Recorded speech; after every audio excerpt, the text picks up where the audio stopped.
नवी मुंबई के अपोलो अस्पताल ने अब तक किए 78 bone marrow transplantation. Navi Mumbai के अपोलो हॉस्पिटल में बोन मैरो ट्रांसप्लांट प्रोग्राम में 70% से ज़्यादा केसेस में सफलता हासिल की है। इससे नॉन कैंसर हेमेटोलॉजिकल विकारों से पीड़ित वयस्कों और बच्चों को नया जीवन मिला है।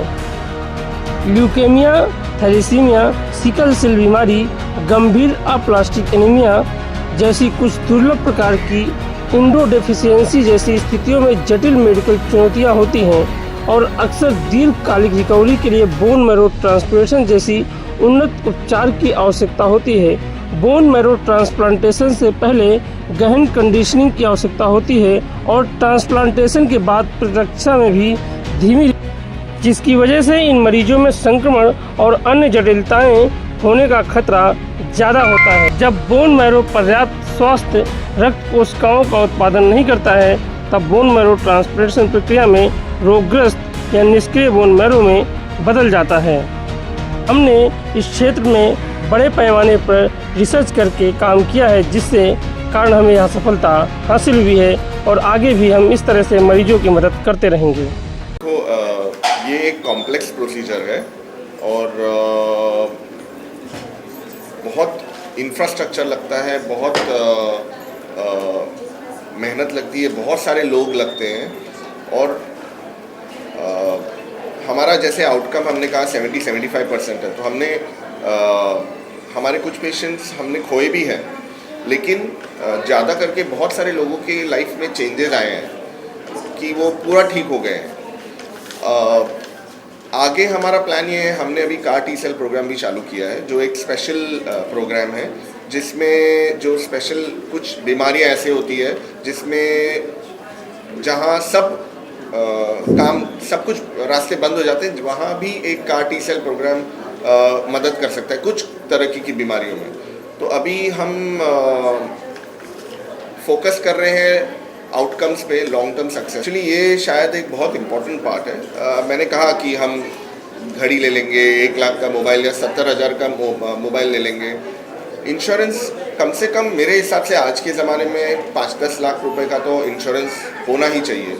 और अगर थोड़ा सा भी जहां आप सेव कर सकते हैं, आप इंश्योरेंस में डालें, क्योंकि ये सब बीमारियों में गवर्नमेंट भी मदद करती है, क्राउड फंडिंग भी होता है। लेकिन अगर आपका इंश्योरेंस हो तो बहुत सारी चीज़ें सॉर्ट आउट हो जाती है, क्योंकि एंड ऑफ द डे अस्पताल का खर्चा है, दवाइयाँ हैं, इंस्ट्रूमेंट्स है, इक्विपमेंट्स है, प्रोडक्ट्स है, मशीन्स है, उनका खर्चा तो होने वाला है।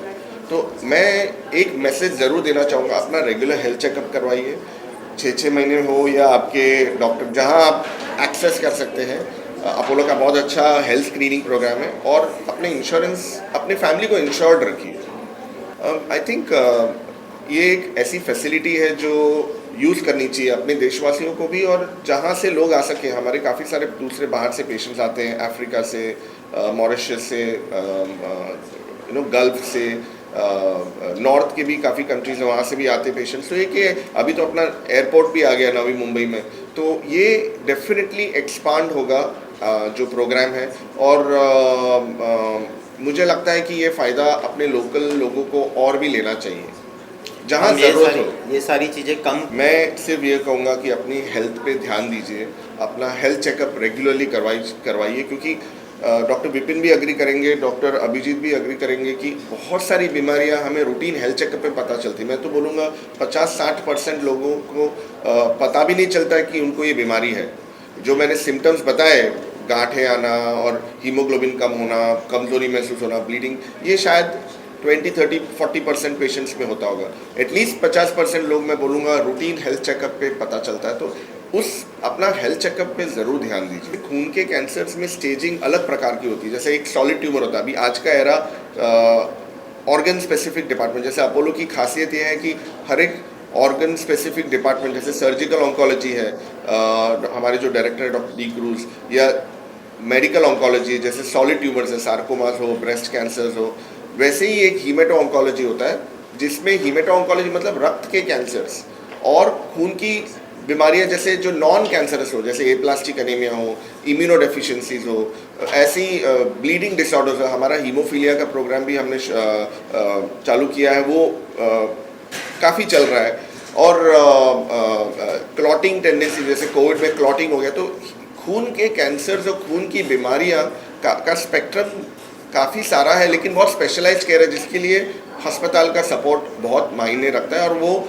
मुझे लगता है कि क्योंकि इतनी अच्छी फैसिलिटी अवेलेबल है, आसपास यूज़ करनी चाहिए। सर आपको ज़रूर, मैं तो बोलूँगा मेरे मीडिया के सारे दोस्तों को सारी खबर रखनी चाहिए, और वी आर वेरी थैंकफुल कि लोगों तक आवाज़ पहुँचाना मीडिया की मदद से ही होता है, और सच और कितना आउटकम्स है, क्या है, वो सब एक ओवरव्यू आपको मिला।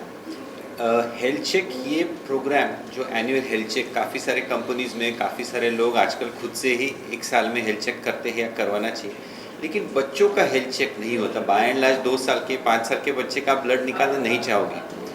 तो 2-3 चीज़ मैं यहाँ पे कहूँगा कि अगर सिर्फ हिमेटो ऑन्कोलॉजी के लिए नहीं, इन जनरल अगर आपका बच्चे का हाइट या वेट ठीक से नहीं बढ़ रहा है, या फिर उसका वेट सडनली कम होने लगे, या फिर उसकी डेवलपमेंट स्लो हो रही है, या फिर वो बार बार बीमार पड़ता है, कमज़ोर है, उसके क्लास के बच्चों में अगर आप देखोगे 3 साल का बच्चा नर्सरी में जो सडनली फाइंड अरे ये छोटा है या उसकी डेवलपमेंट ठीक नहीं है, इन सारे बच्चों का आपको डेफिनेटली वर्कअप करना ज़रूरी है। ये ज़रूरी नहीं कि उसमें क्या निकले, वो अलग प्रॉब्लम है, पर ध्यान रखना ज़रूरी है। बस ये एक सिंपल चीज़ है कि अगर आपके बच्चे का वेट लॉस हो, कमज़ोर है, बार बार बीमार हो रहा है, उसकी डेवलपमेंट ठीक नहीं है, अगर वो आपके कंपैरिजन के जो बच्चे हैं उनमें कहीं कमी लग रही है, तो उसका बराबर से हेल्थ चेकअप करो, अच्छे डॉक्टर के पास जाओ, और शायद उसमें कुछ ट्रीटेबल बीमारी निकल के आए।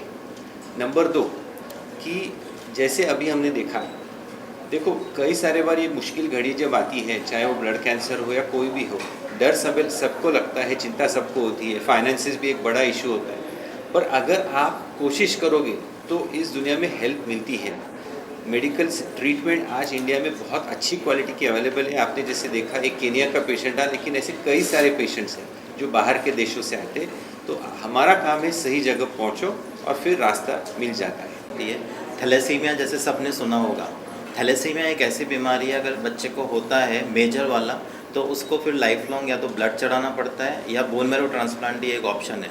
इस बीमारी को हम प्रिवेंट कर सकते हैं अगर हम स्क्रीनिंग करते हैं, जैसे कि कोई प्रेग्नेंट महिला होती है या जब भी शादी होती है, दोनों का थैलेसीमिया का सिंपल टेस्ट करते हैं, जैसे कुंडली मिलाते हैं वैसे ही अगर थैलेसीमिया का टेस्ट करते हैं, अगर 2 माइनर की शादी होती है तो एक मेजर थैलेसीमिया पैदा हो सकता है। गवर्नमेंट ऑलरेडी इस पे बहुत काम कर रही है अवेयरनेस फैलाने के लिए, लेकिन आप लोग भी इस चीज़ में काफ़ी हेल्प कर सकते हैं, अवेयरनेस फैला सकते हैं कि थैलेसीमिया हो गया, सिकल सेल डिजीज़ हो गया, ये सब जेनेटिक बीमारी होती है। तो अगर हम इस चीज़ के लिए अवेयर करेंगे, लोग बागों को सावधान करेंगे, तो डेफिनेटली इससे काफ़ी समाज